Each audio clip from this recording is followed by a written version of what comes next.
Estamos de volta com a lição agora de número 4. Você está no canal Classe de Professores. Seja bem-vindo, seja bem-vinda, que Deus lhe abençoe. É um estudo da Bíblia através da lição da Escola Sabatina. Nesta semana estudamos sobre o custo do descanso, dentro do programa do tema geral desse trimestre, que é Descanso em Cristo. E nós vamos fazer uma análise da experiência de Davi, que encontrou em Deus o descanso. Em primeiro lugar, por que Davi, sendo um rei, cansou e se inquietou no sentido espiritual da palavra? Bom, nós conhecemos a história de Davi. Era um bom homem, era um bom líder, era um homem segundo o coração de Deus, mas teve seus altos e baixos, como todo ser humano tem. Em 2 Samuel capítulo 11, a partir do verso 1, aparece um caso de Davi que ficou para a história. É o caso do famoso adultério com a Batseba, aquela mulher bonita que Davi viu lá do seu terraço e desejou tê-la para si como mulher. Adulterou com ela, para resumir a história, e então, para encobrir o seu erro, porque um erro leva a outro, um pecado gera outro, ele resolveu mandar matar o marido, que era o Urias, que estava lá na frente da batalha, lá na guerra. Ele fez uma engendração, digamos assim, para colocar o homem na frente da batalha, e logicamente ele foi atingido e morreu. Foi, de fato, uma política suja. Esse negócio de política suja, esse negócio de gente puxando o tapete de gente e etc e tal, isso é antigo, né? É fruto do próprio pecado do ser humano, né? E então, a Bíblia diz que, ao ter cometido esses dois pecados, que bem poderiam ser narrados num desses programas de televisão de fim de tarde, né? Aqui no Brasil nós temos alguns programas de televisão de fim de tarde, que se dizem jornalísticos, mas que exploram a miséria humana, que exploram digamos assim, o pior do ser humano, né? Dos crimes, né? Davi podia estar numa dessas manchetes, né? Rei manda matar marido e fica com a mulher dele, né? Podia ser esta, digamos assim, a manchete sensacionalista, né? Mas Davi sofre com as consequências dos seus pecados. E um dia aparece lá no palácio Natã, que era um profeta, que vem para conversar com Davi e, logicamente, para administrar a disciplina eclesiástica, a disciplina da igreja. É o pastor visitando o sujeito que está em adultério.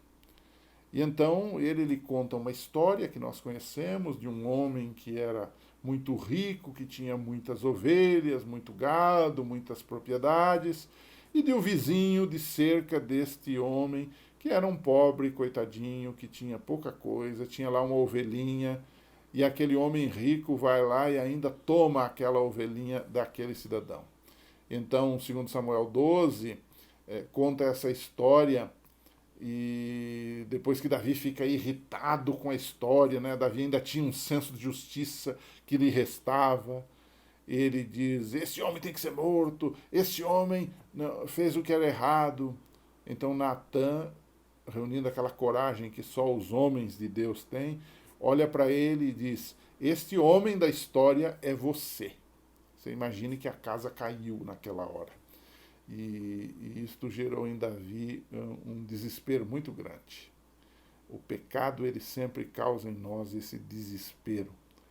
E, além disso, ele causa em nós uma inquietação e afeta também o nosso processo. Você já imaginou que o pecado de Davi envolveu várias pessoas, envolveu famílias que não deviam nada, mas que sofreram por conta daquilo? Então, muita gente sofre por causa do pecado, né? E Davi agora resolve confessar o seu pecado. E então vem o segundo bloco da lição dessa semana. O primeiro é como é que Davi entrou na inquietação. E o segundo bloco é como Davi livrou-se da inquietação e da própria culpa. Primeiro, ele confessou a Deus. Embora o pecado foi com pessoas, ele afeta diretamente o coração de Deus. 2 Samuel 12, 13, ele diz assim: contra ti, só contra ti eu pequei e fiz o que tu reprovas, de modo que justa é a tua sentença e tens razão em condenar-me. Salmo 51, verso 4. Perceba, Davi confessa o seu pecado a Deus. O grande problema nosso com o pecado é que nós sempre achamos que pecado é um problema humano. Mas o pecado afeta a Deus, afeta o caráter de Deus. É por isso que todo pecado deve ser primeiro confessado a Deus e depois às pessoas atingidas. Então, a Bíblia diz que Deus o perdoou imediatamente. Segundo Samuel 12:13, fala exatamente isso. O Senhor perdoou o teu pecado. Significa que Deus já estava à disposição de Davi para perdoá-lo. Muita gente acha que a confissão, o choro é que faz Deus mudar, então Deus agora vira bonzinho. Ele era ruim e vira bonzinho e perdoa o meu pecado. Não, não funciona assim. Deus de antemão está disposto a me perdoar. E por que eu confesso? É um ato de humildade, de contrição para reconhecer aquilo que Deus já me deu, que é o perdão. E aí nós entendemos a história de Davi. Deus perdoa. Agora, há um detalhe aqui. Apesar do perdão, as consequências vieram. Né? Nós entendemos que a Bíblia diz que aquela criança que era fruto do adultério, ela morreu, segundo Samuel 12:18.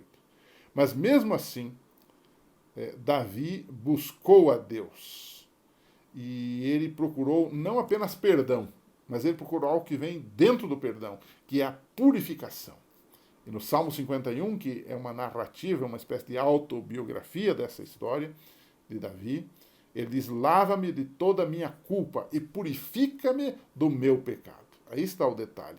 Ele não apenas pediu perdão e continuou adulterando, mas ele pede perdão e ele pede o poder de Deus para limpar a sua vida e a sua moral. Isso é muito interessante a gente perceber.